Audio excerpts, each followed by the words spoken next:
Et bonjour tout le monde, j'espère que vous allez bien. On se retrouve pour une analyse des principales crypto-monnaies. Donc comme d'habitude, on va faire le point sur le Bitcoin, l'Ethereum, le Solana, etc. Donc on commence bien sûr par le BTC qui évolue toujours au-dessus des 115 000 dollars environ depuis déjà 15 jours. Et c'est vrai que pour l'instant, c'est plutôt bon signe parce que finalement, les acheteurs défendent vraiment cette zone. Et du coup, on est en train d'arriver encore une fois sur le haut de cette résistance. Donc c'est un canal baissier ou comme vous voulez, peut-être un drapeau baissier. Et du coup, il y a quand même de plus en plus de chances qu'on arrive à une cassure de ce pattern dans les prochaines heures, prochains jours. Et du coup, on va voir enfin si on va parvenir à casser par le haut ou par le bas.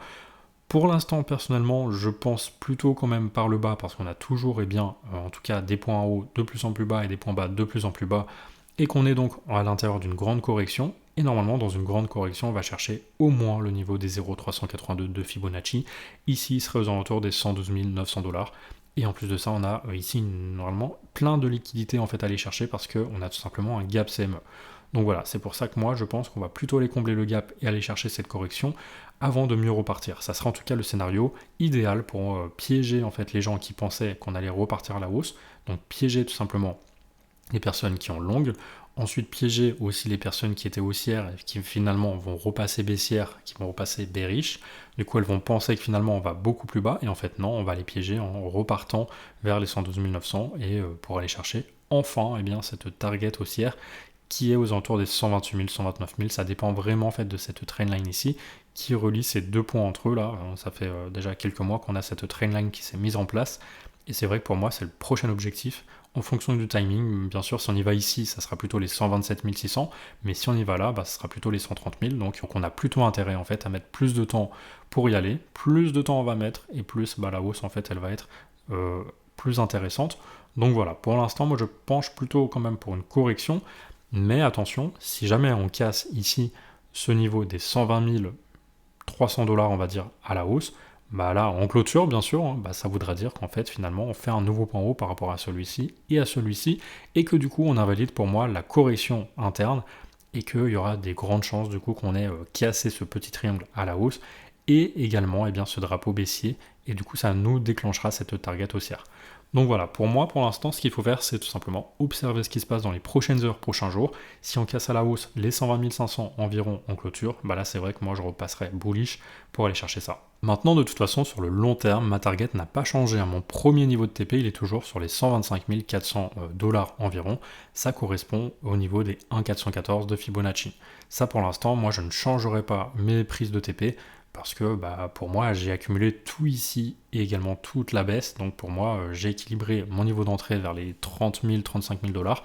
Et c'est vrai que là, du coup, je suis largement en profit. Et à un moment donné, il faut savoir prendre des bénéfices. Donc c'est pour ça que moi je vise ce premier niveau, donc extension de Fibonacci qui prend en compte le point du top du précédent bull run avec le point bas du précédent bear market, et ça nous donne une extension avec les 125 000 dollars et ensuite les 168 000, ça sera mon deuxième niveau de profit, donc 50% sur le premier, 25% sur le deuxième, et comme vous le savez, ensuite ça sera du DCA vendeur jusqu'à 200 000, 230 000, voilà toute la hausse en fait qui va continuer si jamais on continue, comme ça au moins je me garantis de pouvoir prendre encore des profits même si ça monte encore, et si jamais finalement on arrive sur les 168 000 et que ça corrige direct, je prendrai encore 100% du coup du reste de TP sur les 125 000. Comme ça, au moins, je sors du bull run en positif.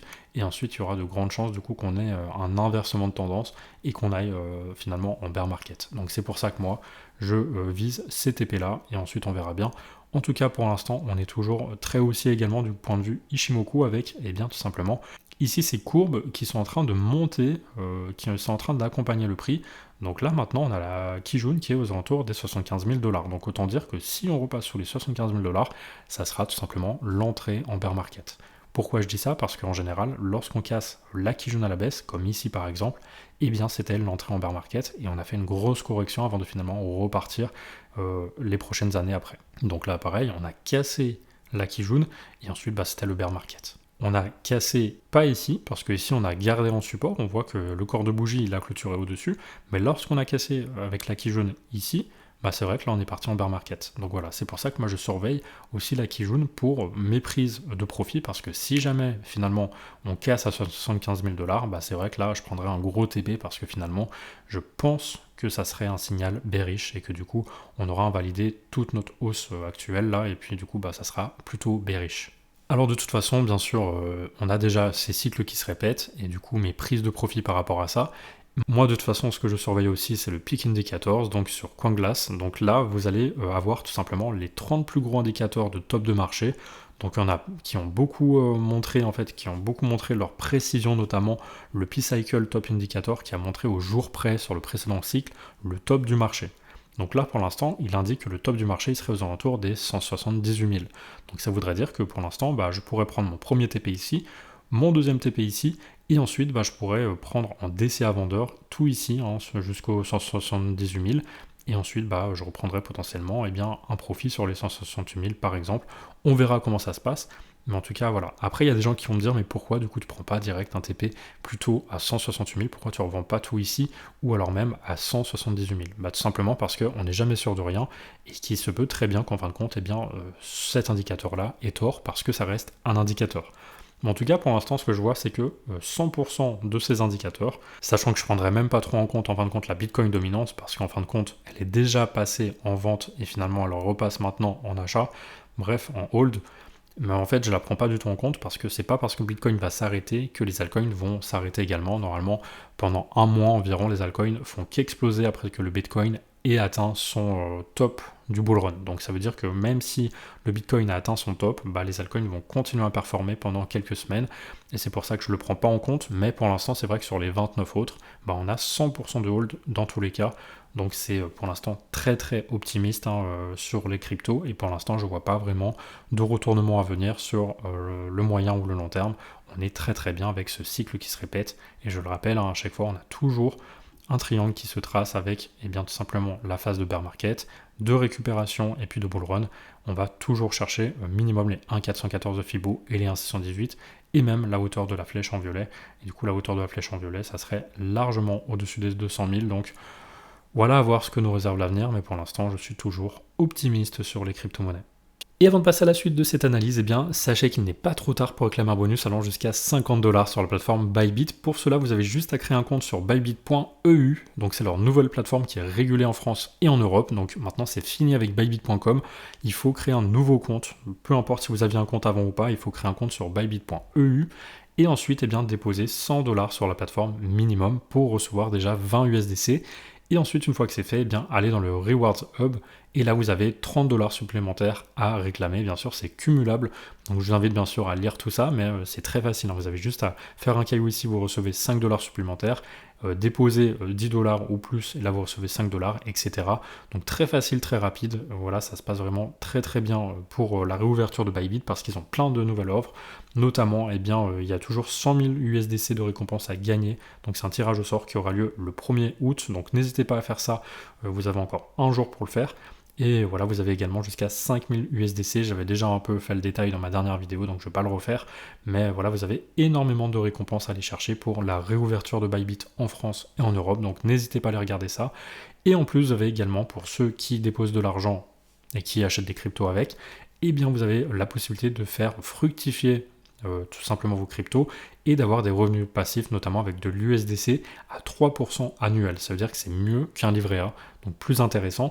Vous avez également par exemple du BTC 0,5%, donc ça permet, en plus de la performance du Bitcoin, de gagner 0,5% annuel. C'est toujours ça de prix.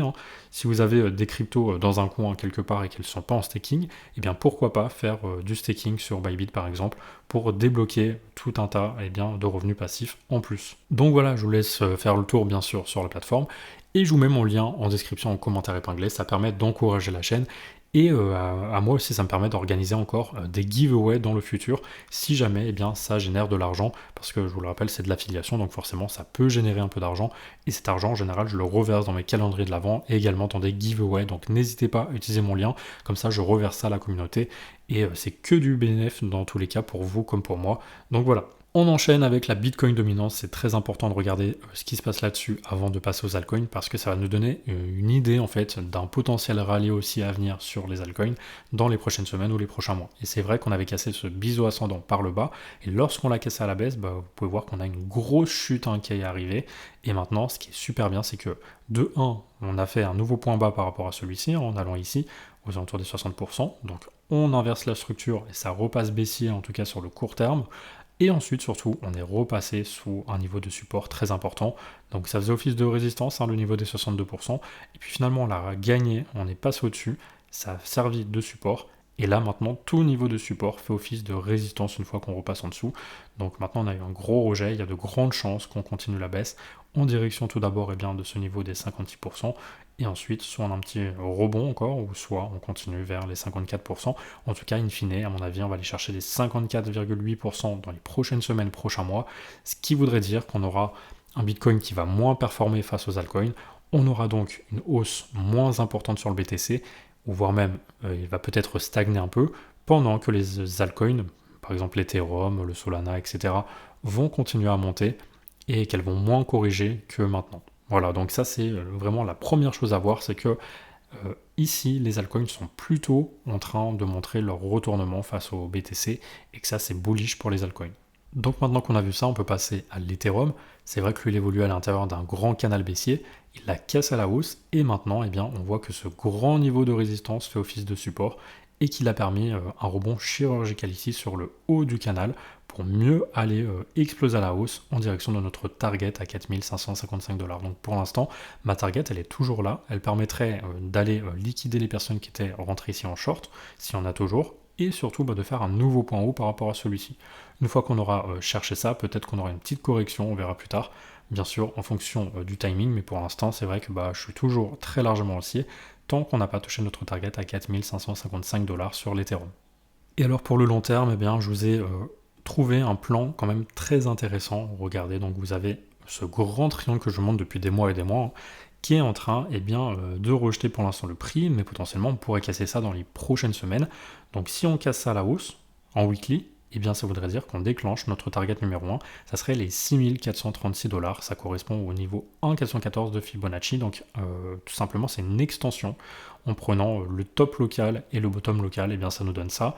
Ensuite les 8000 $ à 1,618, et ensuite vous avez la target finale, qui serait ici aux alentours des 15 000, 16 000, mais attention, parce que bien sûr ça ferait un market cap énorme, donc j'y crois pas trop non plus, et bien sûr avec les cryptos rien n'est impossible, donc après on verra bien en fonction du timing, mais en tout cas ce qu'on a c'est aussi ici c'est cette résistance qui prend en compte tous les points de rejet ici en rouge, et du coup c'est vrai que si on venait la retester, potentiellement on serait rejeté ici pour repartir en bear market.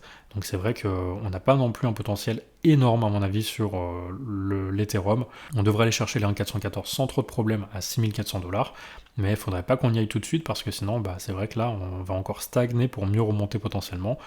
Ou alors il faut attendre un petit peu et monter tout doucement pour aller chercher potentiellement les 8000, voire même un peu plus haut. Mais en tout cas, je pense que le top se fera lorsqu'on aura touché cette résistance ici. Maintenant, je peux me tromper, on peut la pulvériser, aller chercher ça, mais comme je disais, ça ferait vraiment un market cap énorme. Donc à voir, en tout cas, mon plan, ça serait de revendre 50% ici, 25%, et puis ensuite 25% les derniers sur toute la hausse qu'on pourrait avoir ici. Donc un peu comme sur le Bitcoin. En tout cas, si on regarde avec Ishimoku, c'est vrai qu'on est au-dessus de la Tenkan, de la Kijun et du nuage. Donc là, pour l'instant, ça reste plutôt haussier. On a plutôt de grandes probabilités, après de longues années de consolidation dans ce triangle, de casse à la hausse et d'aller chercher mes objectifs, à mon avis, d'ici quelques mois. Voilà, donc d'ici la fin de l'année, peut-être qu'on pourrait être à 6000, voire même 8000, je l'espère. En tout cas, on verra, ça va être en fonction du marché et pas de mes espérances, donc bien sûr, on verra ça en temps voulu. Le Solana, il avait cassé ce grand triangle de consolidation de plusieurs mois et finalement, donc, on a percé à la hausse cette résistance et maintenant, on est en direction des 394 $. Donc c'est vrai que là, pour l'instant, c'est un peu mou, on est en train de retracer un petit peu, mais on reste largement haussier avec des points hauts toujours de plus en plus hauts. En tout cas sur le court terme, des points de plus en plus hauts, et des points bas de plus en plus hauts. Donc ça c'est très encourageant. Et tant qu'on ne repasse pas de toute façon sous le niveau des 130 $, c'est vrai que ça reste très largement haussier, et qu'on pourrait aller chercher ça d'ici la fin de l'année, je l'espère. Même chose sur le Dogecoin, on avait cassé ce triangle de consolidation là aussi de plusieurs mois, et du coup ça nous donne maintenant une target qui correspondrait au haut de ce pattern ici, donc aux alentours des 1$ environ. Ça dépend bien sûr de là où on va chercher ça. Alors je ne sais pas pourquoi je n'ai plus ma flèche, mais je vais la retracer, comme ça sera plus simple. Et vous allez voir que ça donne environ une target en haut de ce pattern. Donc voilà, je pense qu'on va aller chercher minimum les 0,93, mais ensuite, je pense qu'on ne sera plus très loin d'aller chercher en fait. Ici, en fait, ça représente une zone d'intérêt parce que c'est tout simplement une résistance qui a longtemps en fait repoussé le prix. Donc à mon avis, on a quand même de grandes chances, vu qu'on va pas y aller en ligne droite, on a de grandes chances d'arriver sur peut-être les 1,25 ou voire même un peu plus. Ça dépend bien sûr encore une fois du timing, mais tant qu'on reste avec des points hauts de plus en plus haut et des points bas de plus en plus haut et au-dessus des 0,15 environ, moi je garde toujours cet objectif en place et on verra en fonction de quand on y arrive, si on prend un TP plutôt sur les 0,90 ou plutôt sur les 1,15$ environ. Voilà, ça dépendra de là où on touche ce niveau de résistance. Le V-Chain, ce que je vois, c'est qu'il a fait une inversion de structure là aussi parce qu'il fait des points bas de plus en plus haut et des points hauts de plus en plus haut, mais vraiment à très court terme. Il faudrait vraiment qu'on parvienne ici à casser encore ce point haut ici à 0,03 pour se dire c'est bon, on repart vraiment avec un grand W. Mais comme on a cassé ce triangle, pour moi, il y a quand même de belles chances qu'on aille à la hausse dans les prochaines semaines, prochains mois, étant donné qu'on a cassé ça et surtout on a quand même ce niveau de support aux alentours des 0,02$. Donc maintenant il faut rebondir, il faut partir en direction de notre target, hauteur du triangle reportant nombre de cassures, qui se situe aux alentours des 0,09$. Et enfin on termine avec le Chainlink, donc qui a cassé aussi un grand triangle de plusieurs mois à la hausse. Et là pareil, on a fait un point haut par rapport à celui-ci, on fait des points bas de plus en plus haut, et on a cassé ce triangle tout en ayant rebondi plein de fois sur cette zone de support ici des 12$. Donc tant qu'on ne repasse pas sous les 12$, c'est vrai que pour l'instant on est haussier à court terme et on a de belles chances d'aller chercher tout d'abord ici cette zone de résistance vers les 25$. Et si on casse ça, on ira chercher le haut de ce pattern. Encore une fois, on a une résistance historique ici de plusieurs mois. Et du coup, moi, je vois bien aller chercher ça d'ici les prochaines semaines, prochains mois, donc d'ici peut-être la fin de l'année, le niveau des 43, 45$ en fonction de là où on touche, en fonction encore une fois du timing, c'est pareil sur toutes les cryptos, donc hauteur reportée à l'endroit de cassure, donc minimum, voilà cette zone des 43, 45$. Et voilà, c'est la fin de cette vidéo d'analyse, merci à vous de l'avoir regardée, n'hésitez pas comme d'habitude à liker cette vidéo si elle vous a été utile, ça permet de la faire monter dans l'algorithme de YouTube et de me soutenir pour le travail que je fais gratuitement et chaque semaine. Donc merci à vous, rejoignez-moi également sur Twitter, Telegram, Discord, vous avez tous mes réseaux sociaux en description. Voilà, sur ce, je vous souhaite une très belle fin de semaine, je vous dis à la semaine prochaine pour une nouvelle vidéo.